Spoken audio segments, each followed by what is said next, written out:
Olá, queridos, a paz do Senhor. Esse é o seu ADEC TV e você está no quadro Lições Bíblicas. Estamos começando um novo trimestre, primeiro trimestre de 2022. Queremos aproveitar para te desejar um ano novo, cheio de paz, de muita luz e de muita bênção do Senhor. Estudaremos nesse trimestre sobre a supremacia das Escrituras, uma série de 13 lições voltadas para o conteúdo bíblico e com a autenticidade da palavra de Deus. Hoje nós estudaremos a lição de número 1 e essa lição tem como tema a autoridade da Bíblia. O texto áureo está no livro de Salmos, Salmo 119, versículo 1, e está escrito assim: Bem-aventurados os que trilham caminho retos e andam na lei do Senhor. Verdade prática.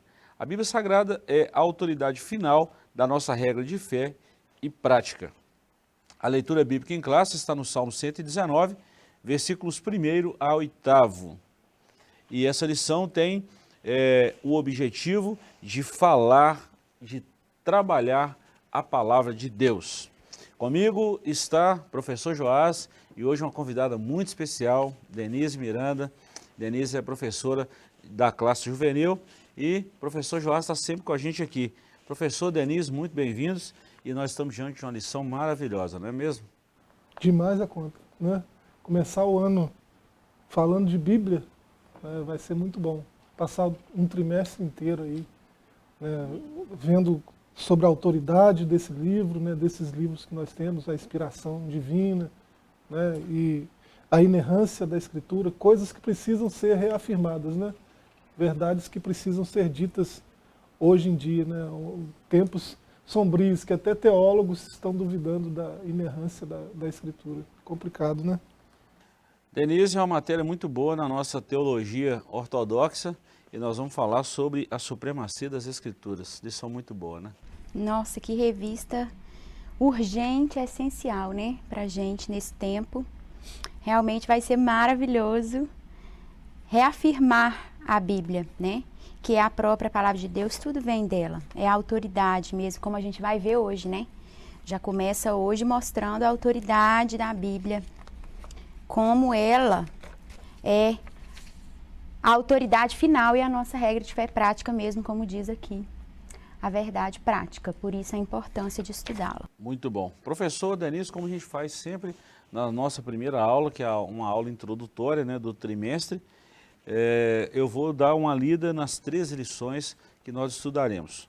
A lição de hoje é a autoridade da Bíblia, a segunda lição, inspiração divina da Bíblia, a lição de número 3, a inerrância da Bíblia, depois a estrutura da Bíblia, a lição 5, como ler as Escrituras, a lição 6, a Bíblia como um guia para a vida, 7, a Bíblia transforma as pessoas, a lei e os evangelhos revelam Jesus, as histórias e as poesias falam ao coração, as profecias despertam e trazem esperança, Lucas a Atos, o modelo pentecostal para hoje, as epístolas instruem e informam os cristãos e a leitura da Bíblia e a educação cristã.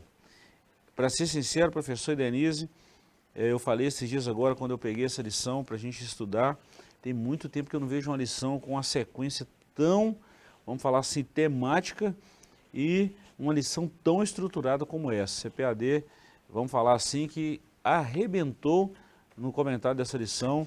Parabéns aí a CPAD. Deus abençoe o comentarista Douglas Batista, um bom comentarista, e nós vamos estudar essa lição maravilhosa. Gente, vamos lá então. A nossa lição, ela tem introdução e 3 tópicos e nós vamos começar falando disso aí. Introdução. A autoridade da Bíblia fundamenta-se em seu autor, Deus. Portanto, a Bíblia é a palavra de Deus escrita. Assim sendo, a autoridade dela depende total e exclusivamente do Altíssimo e não dos homens. Desse modo, além da Bíblia, a igreja não possui outra fonte infalível de autoridade. Nessa lição, veremos a origem da Bíblia, sua autenticidade e mensagem revelada na palavra de Deus. Eu já antecipo que a palavra-chave que nós vamos estudar nesse primeiro capítulo é autoridade, e a autoridade da Bíblia. Professor, acho que na introdução aqui nós já comentaríamos toda a lição, né? É a autoridade final, a autoridade final da Bíblia está no seu autor. A gente tem bons comentaristas da Escritura, e A gente podia citar inúmeros aqui, né? Desde assim, da nossa teologia mesmo, extrapolando um pouco até ir para outras teologias. Tem gente boa em todos os lugares falando sobre a Escritura, né? Mas essas pessoas, por mais que tenham pessoas assim, comentaristas da Bíblia, que passaram a vida inteira se dedicando a isso, à leitura, à compreensão da Escritura, e deixaram riquíssimos comentários para nós, né? A nossa autoridade final, né, em qualquer questão que diz respeito à Escritura, está no autor da Escritura, né? Eu leio Champlin, eu leio Matthew Henry, eu leio Wayne Grudem, né? São boas leituras, mas entre esses comentaristas e o que o texto realmente quis dizer, né? O que o autor realmente quis dizer quando ele inspirou o escritor do texto, essa é a autoridade final. Não tem nenhum comentário que supere a autoridade da palavra de Deus. Isso é muito bom a gente refrisar isso aí, né, Denise? A igreja não possui outra fonte infalível de autoridade. Importante a gente pensar, entender e lembrar isso, né? Às vezes aparece aí outras igrejas, o meu pastor escreveu aqui um paralelo e às vezes se sobrepõe à Bíblia. Nada pode se sobrepor à Bíblia, ela é a fonte última, infalível e máxima de autoridade da igreja, né? Por isso que a igreja está segura, porque pode tudo passar, mas a palavra de Deus não passará. É a segurança que a igreja, a fonte, o destino, o norte. Muito bom. E a gente vai ver também, no primeiro ponto aqui, a origem da Bíblia e a revelação divina, né? Nós falamos muito da revelação geral e também da revelação especial, mas uma coisa que eu fico impressionado com a Bíblia é porque a Bíblia é viva, a palavra de Deus é viva. E já falamos aqui algumas vezes por que a Bíblia é viva. A Bíblia é o único livro que nós lemos e o autor está perto de nós. Bom seria se o autor estivesse dentro, né? E há essa possibilidade, tem. É o ideal. A gente fala isso porque tem muita gente que lê a Bíblia, mas ainda não crê no Senhor. Mas usa a Bíblia como uma ferramenta de estudo e por aí vai. Mas aqueles que leem a Bíblia, crendo na sua autoridade e no poder que ela tem de transformar vidas, pronto, aí o negócio funciona. O espírito do homem discerne as coisas do homem, mas o Espírito de Deus discerne as coisas de Deus. Então só quem lê a Bíblia com o Espírito de Deus vai discernir as verdades espirituais contidas na Bíblia, né? Tem até um dos textos desse ponto aí, né? 1 Coríntios 2, verso 13 e 14, né? O apóstolo vai dizer que a gente deve comparar as coisas espirituais com as espirituais, né? Então eu não posso chegar ao texto bíblico, que é algo espiritual, né? Foi uma inspiração do Espírito Santo, né? ao autor que escreveu, então é algo espiritual. Eu não posso chegar diante disso que é espiritual, que é o texto que eu estou lidando, cheio de filosofia humana, cheio das minhas próprias, o meu próprio entendimento de algumas coisas, e querer colocar isso no texto. Não, eu devo chegar sem esses pressupostos humanos, né, e ler o texto com a alma, com a mente aberta, né, para o que o texto tem de espiritual, que é o que o texto é, né? O texto é algo espiritual, deve ser discernido espiritualmente. Muito bom, muito bom. Bom, no capítulo 1 nós vamos ver aí sobre a autoridade da Bíblia e a revelação divina. Ponto 1, a origem da Bíblia. Pedro enfatiza que os escritos sagrados não têm sua origem nos homens, mas no próprio Deus. Pedro falou isso na sua segunda epístola, capítulo 20, versículos 20 e 21. Paulo corrobora que a mensagem bíblica veio do alto, está em 2 Timóteo 3,16. E também os apóstolos ensinam que a Bíblia foi escrita por homens, porém, sobre inspiração e supervisão divina. E o professor Joás já citou esse texto. Portanto, as Escrituras são a revelação de que Deus fez de si mesmo. Dessa maneira, por ter sua origem em Deus, a Bíblia é portadora de autoridade. Por isso, constitui-se em única regra infalível de fé e prática para a vida e o caráter cristão. Nossa declaração de fé professa que a Bíblia Sagrada é a palavra de Deus, única revelação divinamente escrita, dada pelo Espírito Santo para a humanidade. Há muitos anos atrás, professor Denise, houve uma discussão no mundo teológico, isso eu estou falando, vamos falar assim, na década de 90, finalzinho da década de 90 para o início aí da década, período aí de 2000 para frente. Mas no finalzinho da década de 90, levantou um teólogo, que eu não vou citar nome por uma questão de ética, mas falou que a Bíblia, ela contém a palavra de Deus. Isso foi muito debatido. E há muitas pessoas que creem nisso aí, que pregam, porque eles acreditam que a Bíblia contém a palavra de Deus e contém a palavra de homem, contém a palavra do próprio diabo. Eles usam essa argumentação quando o próprio Deus questionou a Satanás de onde ele estava vindo, no livro de Jó, depois na tentação de Jesus e por aí vai. Foi uma doutrina muito combatida, mas difundida no Brasil. Só que nós afirmamos, reafirmamos, ratificamos e vamos usar toda a argumentação e nós não precisamos. O pastor João de Deus usa isso, que a Bíblia não precisa de ninguém defender, ela defende por si própria. A Bíblia não contém a palavra de Deus, a Bíblia é a palavra de Deus. Isso precisa ficar muito claro. Esses textos que estão citados aqui, logo no primeiro ponto aí, né, alguns desses a gente até citou aqui, né? Esse tipo de falácia, né, com relação à Escritura, é por conta de pessoas não entenderem justamente isso que leram, né? Porque é gente que talvez leu a Bíblia e não entendeu. O que Pedro diz aí em 2 Pedro 1:20, né? 21. Nenhuma profecia de particular interpretação. Né? Por quê? Por que não é de particular interpretação? Né? Porque a profecia nunca foi produzida pela vontade de homem algum, mas pelo Deus que a inspirou. Né? Então,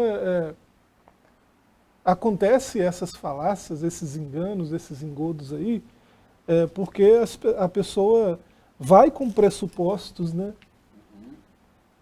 diante do texto e não encontra no texto guarida para os seus pressupostos, aí diz, não, então isso aqui não é de Deus. Né?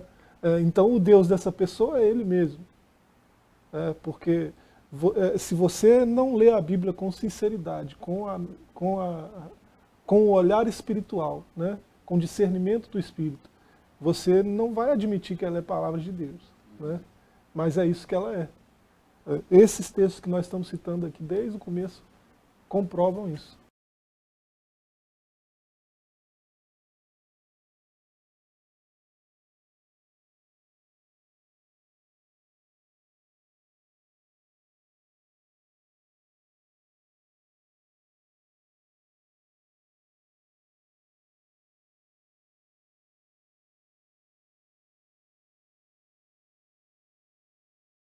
É algo que até para os adultos precisa ser reforçado, por isso a lição aqui, né?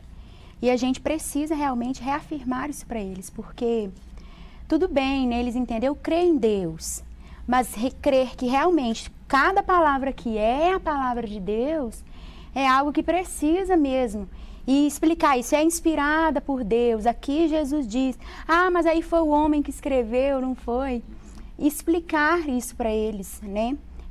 Realmente hoje, com o relativismo cultural, que sempre é apresentado para eles, tudo depende do ponto de vista, tudo é uma questão de interpretação, como o Joás mesmo falou. E eles já vêm carregados de informação do mundo, suas próprias convicções. A Bíblia, ela precisa estar acima de tudo isso, precisa ser, né, a cosmovisão bíblica, que eu procuro sempre ensinar para eles. Esse assunto da cosmovisão, para mim, ele é essencial para juvenis, para jovens. Eu sempre explico o que é, né? Que é aplicar esse entendimento bíblico completo. Porque uma coisa é você vir com um versículo só para um assunto. Você precisa entender, existe um plano original. A cosmovisão são esses 3 pontos, né? Criação, queda, redenção. Para ele ter uma visão ampla, essa é a importância também de estudar a Bíblia, né? Porque você para de olhar ela com um aspecto isolado, um versículo aqui, um ali, ou Jesus deu seu Filho para que todo aquele que nele crê não pereça, mas tenha vida eterna. Mas não é sobre isso, é um plano que começou muito antes, um plano que inclui a queda, né, a redenção. Então, qual o propósito de tudo isso aqui? Redimir todas as coisas. Então, essa visão sistemática, integrada da Bíblia, né, que dá a eles essa visão maior de que existe um plano muito antes, que é, eu acho, o mais importante, é a cosmovisão. Ver todas as coisas através das lentes bíblicas e não tentar colocar a Bíblia em todo, né, com outras lentes e tentar encaixar a Bíblia aí em seus pressupostos. Muito bom. Eu não posso interpretar a Bíblia segundo a minha filosofia, minha formação acadêmica ou ao meu bel prazer. Não posso, né, professor? Essas falácias, né, que a gente está observando aqui, né, elas são assim, amplamente divulgadas hoje, porque o sistema odeia a Bíblia. Né? É o livro mais perseguido da história humana. Né? E, apesar disso, é o livro mais vendido, é o livro mais produzido, é o livro mais copiado. Né? Deus vela pela sua palavra e Deus preservou o texto e tem preservado e tem sido espalhado pelo mundo afora. Né? E assim, essas falácias caem quando a gente lê a Bíblia mesmo. Né? Pedro vai dizer que homens santos de Deus falaram inspirados pelo Espírito Santo. Né? Paulo vai dizer praticamente a mesma coisa. Paulo vai falar que toda a Escritura, tudo, de Gênesis a Apocalipse, toda a Escritura é inspirada divinamente. Né? Então, e você lê inúmeras outras passagens, o próprio Senhor Jesus, que é o Verbo encarnado, dá esse testemunho. Então essas falácias caem quando a gente abre a Bíblia com sinceridade, com o coração aberto. Esse 2 Timóteo 3,16, essa passagem, esse versículo que essa introdução trouxe aqui, fala isso. Toda a Escritura divinamente inspirada e proveitosa para ensinar, corrigir, instruir. Então é a própria Escritura que faz esse serviço mesmo, como o Joás falou. E a gente está assim, caminhando aqui para falar de dois assuntos bons, que é a revelação geral e específica, mas deixa eu só falar que dentro dessa origem aqui, a Bíblia, como o professor Joás falou, é o livro mais impresso, mais vendido, mais lido, mais perseguido, né? E que tem o seu autor vivo, isso é importante. A Bíblia tem 1.189 capítulos, 31.173 versículos, 66 livros e foi escrito num período de 1.500 anos por 40 homens. Você pega um homem como Moisés, depois vai falar de Daniel, o espaço de tempo de um para o outro aí, e como que os assuntos se entrelaçam e como que o autor conduz o plano, Denise, a cosmovisão, desde Moisés, que foi o primeiro, até João na ilha de Patmos. Estou falando na cronologia bíblica aqui que a gente tem de Gênesis e Apocalipse, tá? Como que Deus mantém o mesmo assunto, a mesma linha. Isso é espetacular, isso é extraordinário. Muito bom. Bom, da revelação geral e também da especial, e a gente encerra esse primeiro bloco. Deixa eu só dar uma corrida aqui.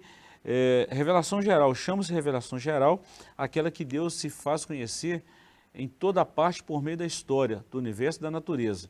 Então, a revelação geral, Deus se mostra, né, ou Deus se revela na história, no universo e também na natureza, ou no ser humano criado à sua imagem. Essa é a revelação geral. Mas tem também a revelação especial, que é o ponto 3 aí. Se por um lado a revelação geral denuncia a culpa humana em rejeitar o conhecimento acerca de Deus, a revelação especial oferece redenção para os perdidos pecadores. Ela é o complemento da revelação que Deus fez em si mesmo na história, no universo e na humanidade. O comentarista foi muito feliz quando ele colocou dessa forma. A revelação geral. Hoje ninguém vai ter desculpa de falar, eu não conheço Deus. E ele citou um texto aqui de Romanos. Romanos 1, no verso 20 está escrito isso. Desse jeito. Somos todos inexcusáveis, indesculpáveis, não tem desculpa. Tem desculpa. Eu não conheço Deus. Tem. Deus se revela na natureza, na história, no ser humano. Né? Quem é biólogo aí vai entender.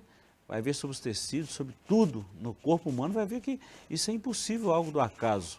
Não pode. Então a gente vê que é Deus. E tem a revelação especial também, que aí entra o plano da redenção. Eu acho isso lindo, Denise. Jesus Cristo, né? A revelação exata do seu ser. Muito bom. A revelação geral, por exemplo, é histórica, né? Ela poderia não significar nada para muitas pessoas sem a revelação completa. Né? O Jesus histórico, ele é um consenso entre os historiadores e ainda assim não é suficiente, né? Não é Deus. Então, realmente é a revelação completa, né? Toda a palavra de Deus é que traz essa luz. Professor, dentro desse primeiro capítulo aqui, essa palavra autoridade. Podemos crer na Bíblia e devemos crer do jeito que a Bíblia é, né? Isso. Você olha para outros livros, né? Você não encontra essa autoridade em nenhum outro livro. Né? a autoridade final que a Escritura tem, que é o seu autor. Um autor que em qualquer período da história, né, se você viajar muito longe no passado e muito longe no futuro, o autor está lá para explicar o que ele inspirou. Né? Muito bom. Então isso é muito especial. Né? A autoridade da Escritura é única, né, e incomparável. Nós vamos precisar dar um pequeno intervalo aqui, professor. Nós vamos precisar de fazer uma pequena pausa, vamos para um intervalo breve e voltamos já já com o segundo bloco dessa lição, primeira lição do primeiro trimestre de 2022. Voltamos já já.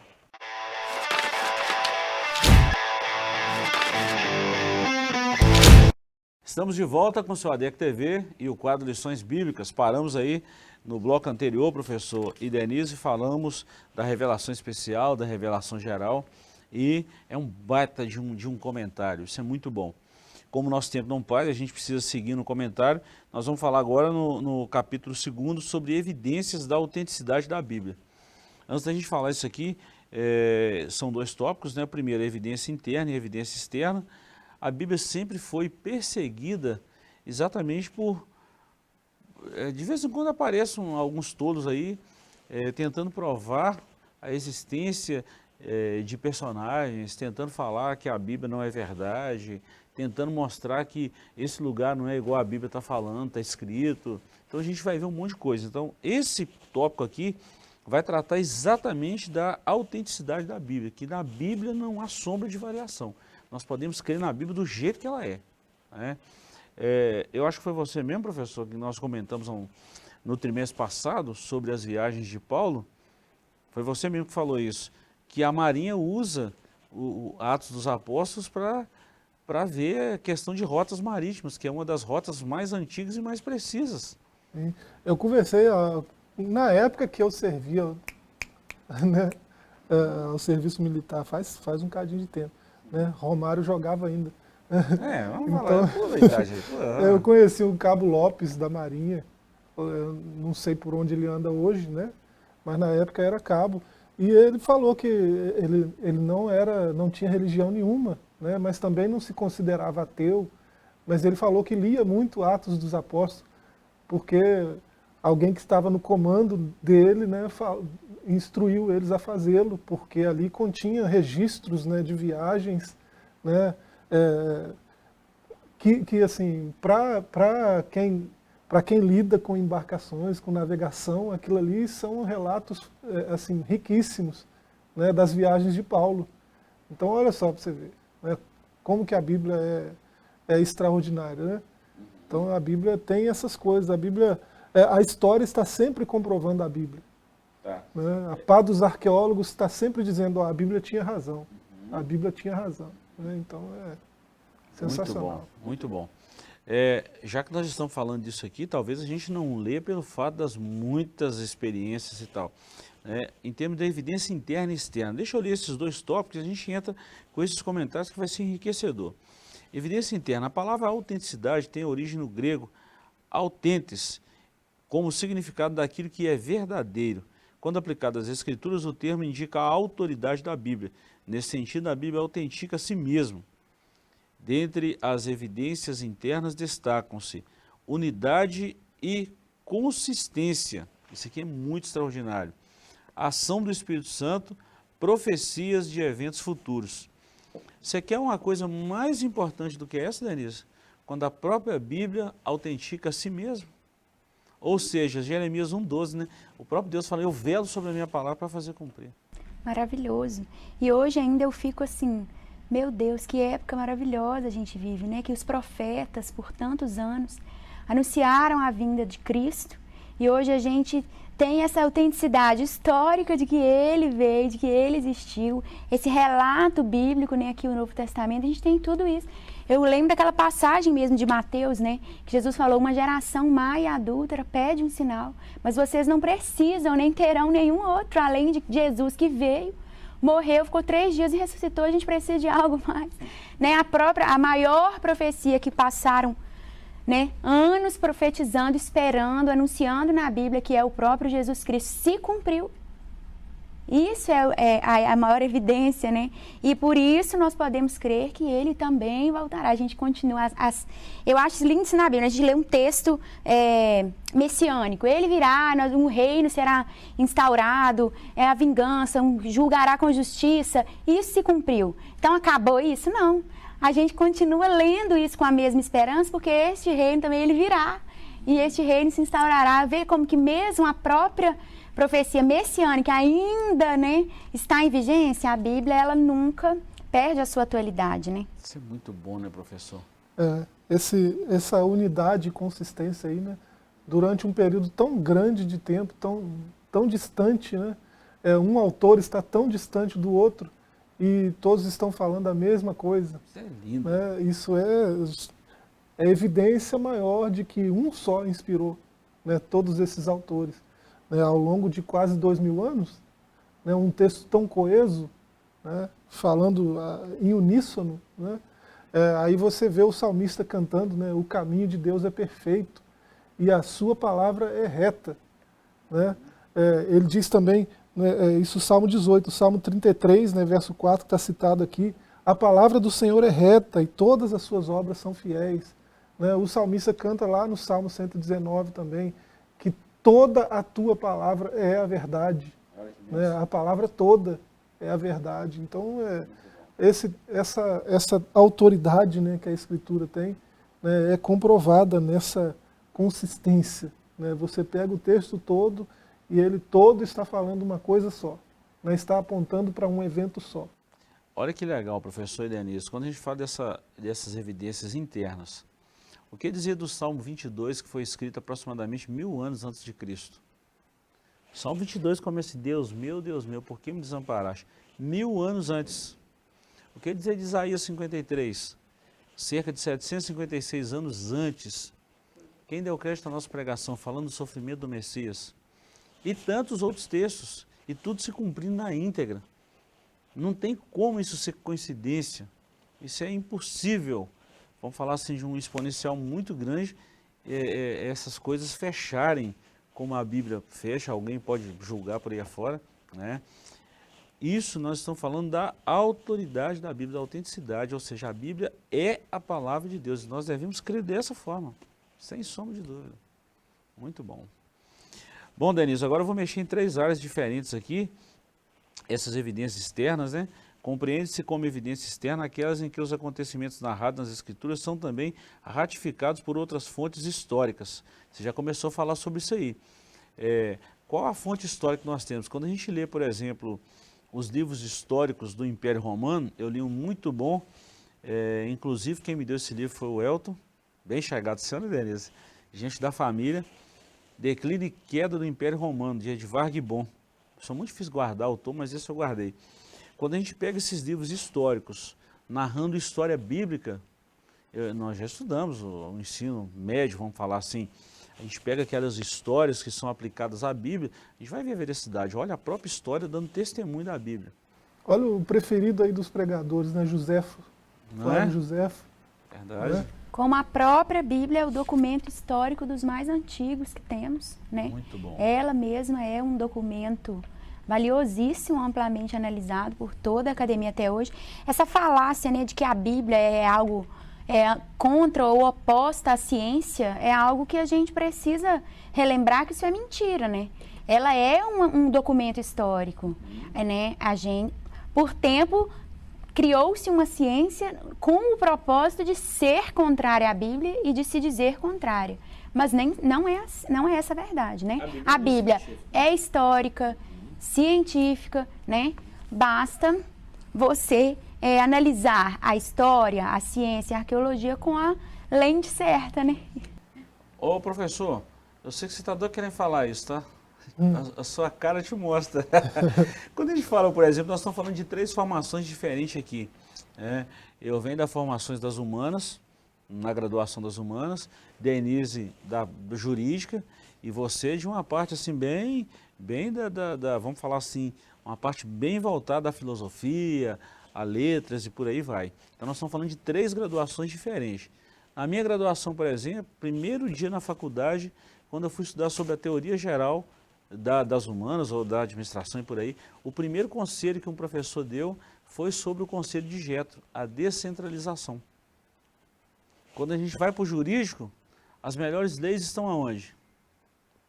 Palavra. Não, eu fui estudar direitos humanos e eu sempre gostei muito, né, na minha faculdade. Depois que eu saí da faculdade, que eu converti, que eu fui estudar a Bíblia mesmo. E eles sempre me falaram, né, não, o cristão, a Bíblia, ela é machista, a Bíblia, ela é opressora, tudo isso veio, toda a violência veio do cristão e da Bíblia. Quando eu vi, era o oposto, né? A Bíblia é a base dos direitos humanos, de entender o ser humano como algo, uma fonte, né, uma validade em si mesmo, algo valioso, né? O ser humano com uma alma, com uma preciosidade, considerar ele ter direitos por si, por existir, que é o que Jesus nos considera, né, valiosos. Não matarás, não adulterarás, são princípios universais, é a base da noção de direitos humanos. Ela é bíblica. Eu falo, gente, eu vou explicar para os meus alunos, eu falo, se você é cristão, você não tem como discutir isso.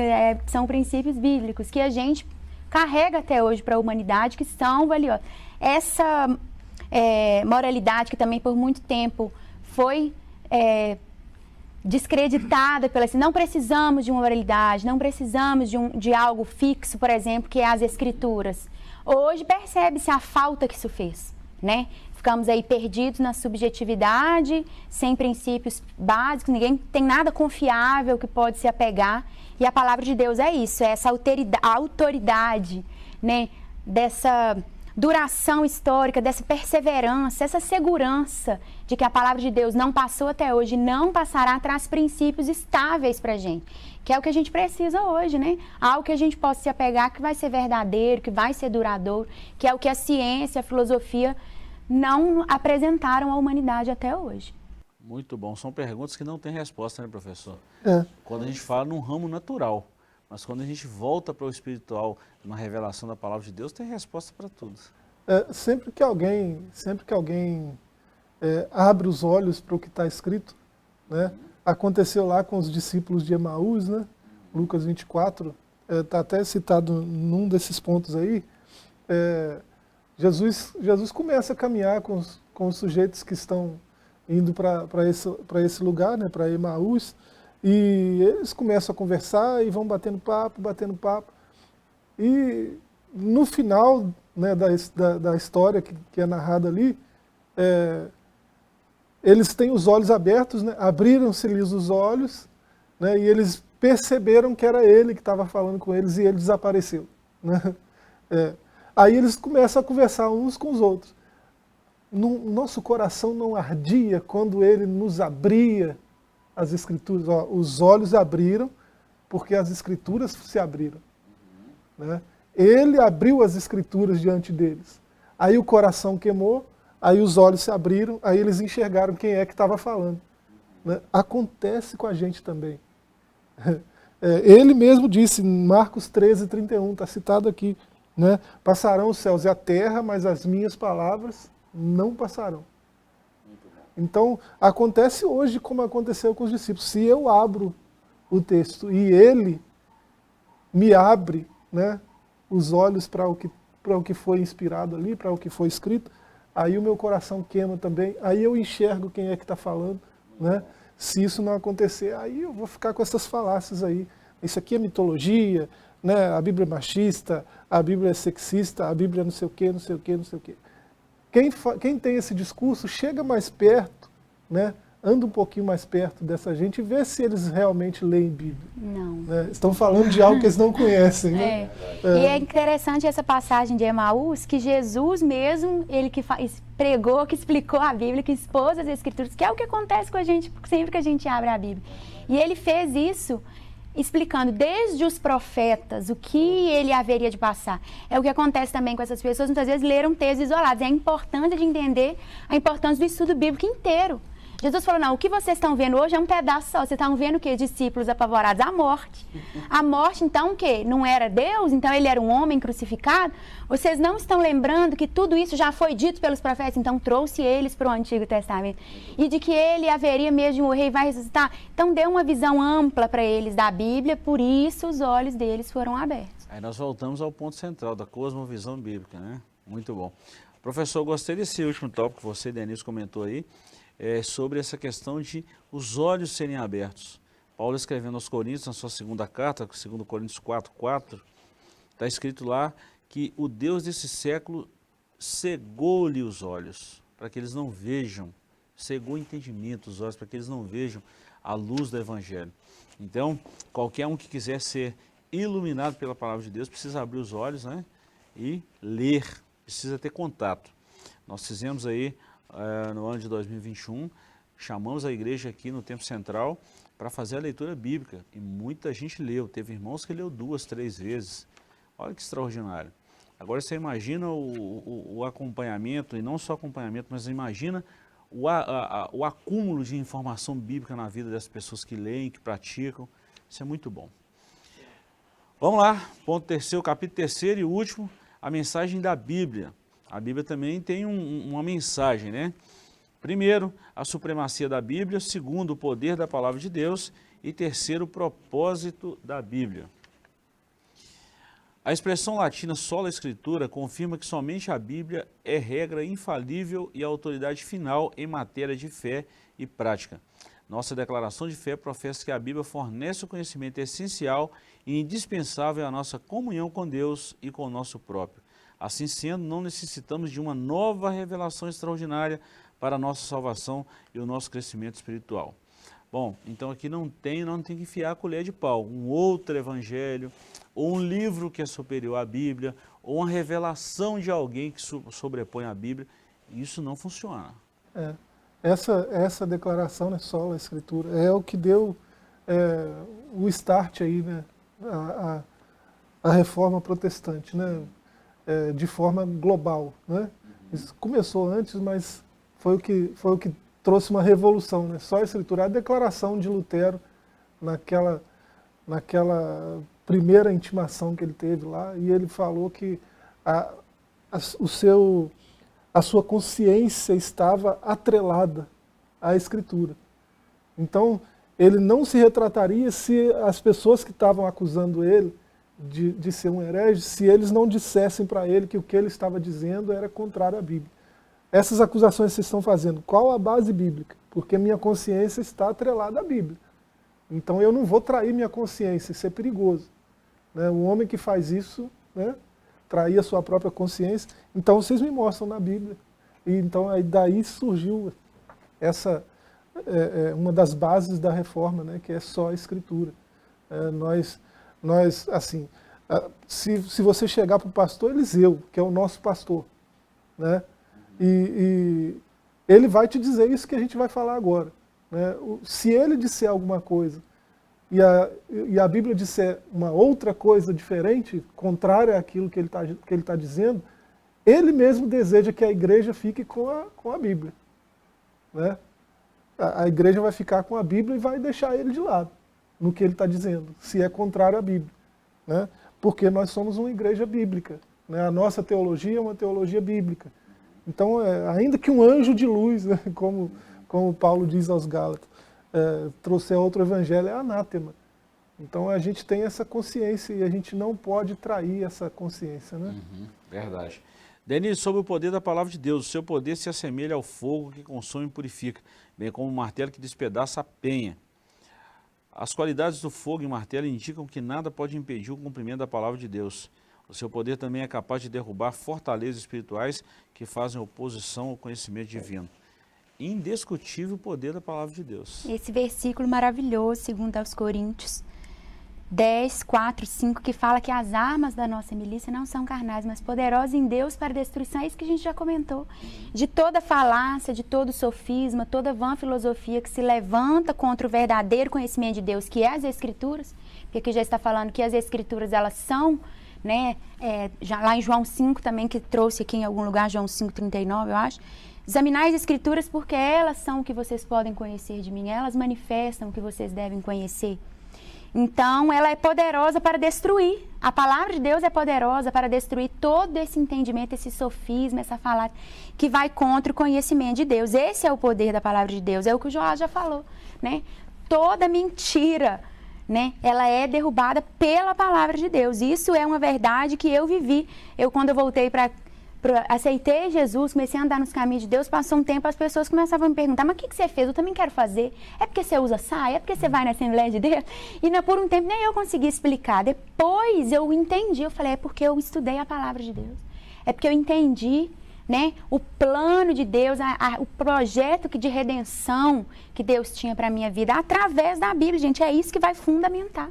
Não existe nada que possa segurar ninguém no caminho de Deus, no conhecimento de Deus, que não for a palavra de Deus.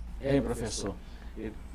Eu acho esplêndido essas comparações que a própria Bíblia faz dela mesmo, né? Ela é o martelo que quebra uma rocha. O martelo é uma ferramenta pequena, mas quebra uma rocha enorme, né? Destrói aquilo, né? Transforma em algo minúsculo, né? E é o fogo que consome qualquer tipo de matéria, né? Olha só, então nada pode resistir à verdade, ao poder da palavra.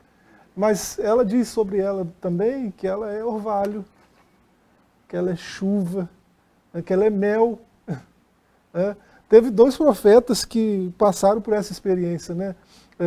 Nos seus oráculos, né? Deus falou para comer do rolo, né? Foi Jeremias e foi Ezequiel, né? Jeremias está lá no capítulo 15, no verso 16, e quando ele comeu, ele disse que foi gozo e alegria para a sua alma, né? Ezequiel está lá no capítulo 3, ele diz que foi doce como mel ao seu paladar, né? Então, a Bíblia tem essas nuances, né? Ela pode destruir, mas também ela pode adoçar o paladar, ela pode dar vida, dar alegria, dar paz, né? Então, essa é a palavra de Deus. Essa é a matéria do nosso trimestre. Verdade. Nosso tempo já esgotou, mas o propósito da Bíblia, a Denise já falou muito, o professor já falou muito, a mensagem é uma mensagem de redenção. Mostra a cosmovisão. E está muito bem claro isso aí, né? Demais. Então é isso. Chegamos ao final da nossa lição, queremos te agradecer pela companhia e, se Deus nos permitir, na próxima semana estaremos juntos novamente para falar desse tema maravilhoso que é a supremacia das Escrituras. Até lá, fiquem todos com Deus.